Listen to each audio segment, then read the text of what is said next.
میگم ای کاش عطرت دوباره توی این خونه بپیچه. نمیگم عشق خاصیت دنیاست، ولی دنیا بدون عشق هیچه.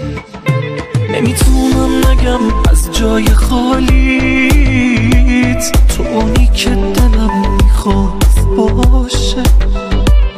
آدم مجبوره وقتی عاشقی کرد با احساس خودش رو راست باشه.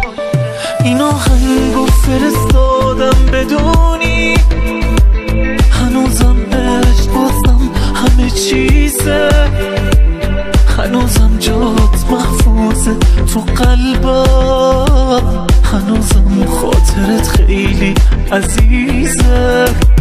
این آهنگو فرستادم بدونی من از دلتنگ بودن ناگزیرم، از این آینده بی تو کلافم، از این حال بلا تکلیف سیرم.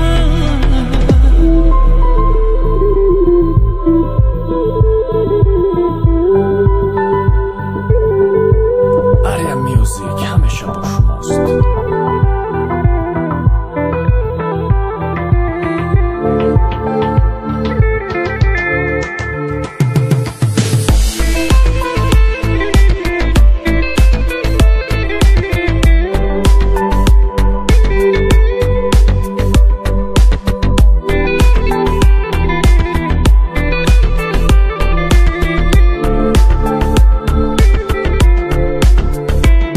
همیشه توی دنیا یه نفر هست که فکرش از سر آدم نمیره. تو میتونی منو گم کرده باشی، ولی من عشقم از یادم نمیره، ولی من عشقم از یادم نمیره.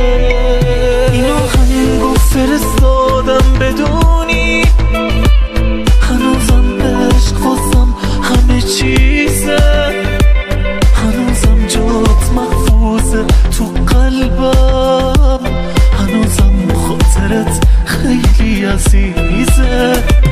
این آهنگو فرستادم بدونی من از دلتنگ بودن ناگزیرم، از این آینده بی تو کلافم، از این حال بلا تکلیف سیرم. باستان نگاش کنار زندگی از دست یه آهنگی گذاشتم که میدونم اگه گوشش کنی